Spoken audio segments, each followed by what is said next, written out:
Chers amis golfeurs, bonjour et bienvenue pour une nouvelle vidéo de 33 Golf Lab. Alors aujourd'hui, je voulais vous faire une petite vidéo assez courte qui est en fait un addendum par rapport à ma précédente vidéo sur la flexibilité des shafts. Un addendum qui en fait est la suite de commentaires et de réclamations entre guillemets de golfeurs qui m'ont demandé de donner plus d'exemples de profils de shafts, de graphiques. Et je vais en profiter pour vous présenter la gamme de shafts de chez Tom Wishon. Alors Tom, il est très connu pour concevoir, designer des têtes de fer, de drivers, de bois, etc. depuis les années 80. Mais c'est aussi, il est moins connu, mais c'est aussi un designer de shafts.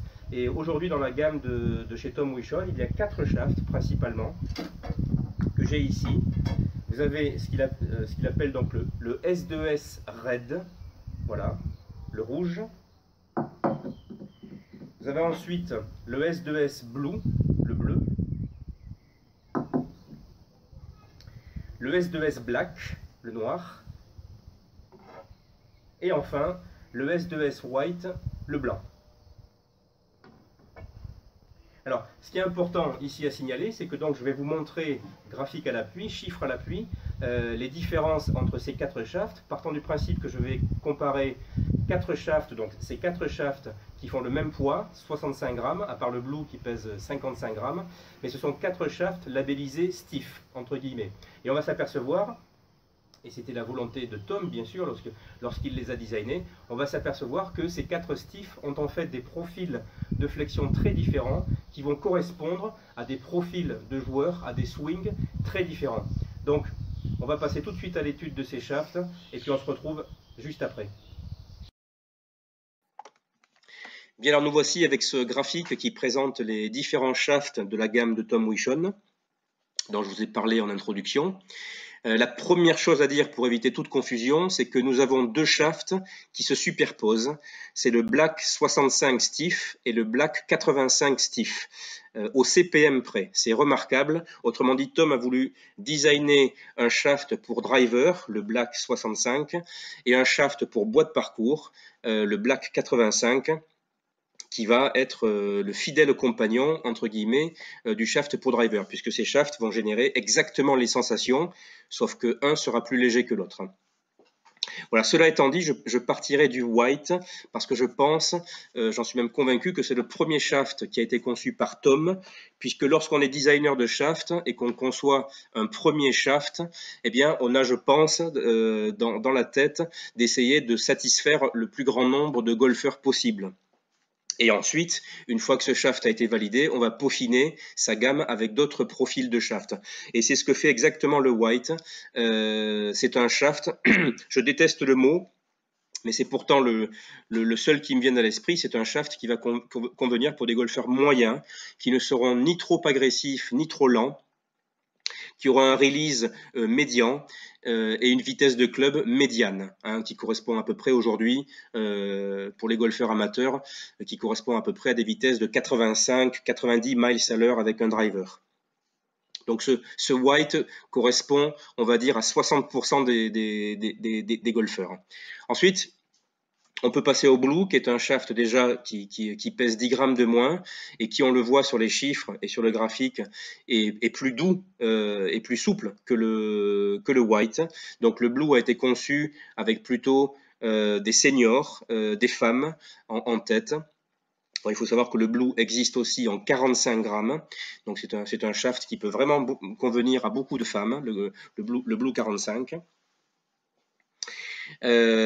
Ensuite, nous avons les 2 shafts qui vont correspondre à des golfeurs beaucoup plus agressifs, le black et le red. Alors on le voit, celui qui se démarque, c'est le red, celui qui est en jaune sur le graphique. Vous noterez que ce shaft a une partie donc de butt extrêmement rigide, le type le plus rigide de tous, le plus stiff, mais par contre, il a une zone médiane, donc ce qu'on appelle le médium, le centre du shaft, la plus souple. Donc ce shaft a été conçu, il s'est basé un petit peu sur un vieux shaft extrêmement populaire à l'époque qui s'appelait le Nunchuk, dont avait parlé beaucoup Cristo Garcia dans My Swing Evolution à une époque. Le Nunchuk est effectivement un shaft qui a ce même profil. Très raide au butt, très raide au tip, mais très souple au milieu. Sauf que le nunchuk est beaucoup plus lourd que le shaft, le raid de Tom Wishon. Donc c'est un shaft, un profil de shaft assez rare et très intéressant pour des joueurs agressifs qui cherchent effectivement un shaft raid qui abaisse le taux de spin, mais qui recherchent un shaft qui génère des sensations relativement douces, qui ne donnent pas l'impression d'être une baramine. Ce qui est le cas de la plupart des shafts très raides. Hein. Qui ont souvent des sensations de baramine. Ce n'est pas le cas avec le raid. Et le black, par contre, a un profil plus classique pour joueurs agressifs, avec effectivement un butt rigide, un tip rigide et une partie médiane rigide.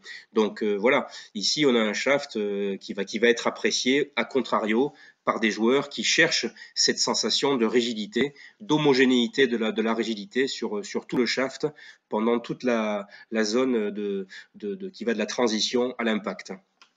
Voilà, donc pour résumer, le blue qui est le plus doux de tous, qui va correspondre à des vitesses de club au driver d'environ 85 à 100 miles à l'heure. Hein, ici, je parle, hein, on est dans du stiff, on est bien d'accord. Le red qui va correspondre à des vitesses de 95 à 110 miles à l'heure.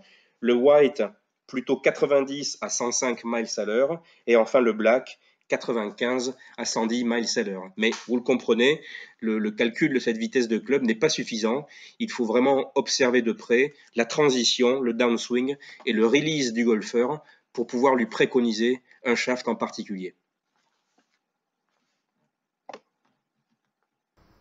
J'espère que cette vidéo vous aura intéressé. La dernière chose que je pourrais ajouter en complément, c'est que chez Tom Wishon, et c'est assez rare quand même dans le monde de l'industrie des shafts, c'est que dans sa gamme de shafts, il y a des shafts pour bois, on vient de les étudier, mais on retrouve leur corollaire pour les fer. Autrement dit, il m'arrive souvent en fitting d'avoir un golfeur par exemple qui sera très à l'aise avec le blue en régular par exemple, eh bien je pourrais lui proposer ce blue en régular pour sa série de fer. Après ça reste à étudier en fitting, voir si effectivement les sensations et les résultats sont au rendez-vous, mais c'est une possibilité qui me semble intéressante à signaler. Voilà, donc je vous dis à très bientôt pour une prochaine vidéo. Je pense que ma prochaine vidéo parlera du moulé versus le forgé, puisque c'est quelque chose qu'on m'a demandé, beaucoup de choses à dire.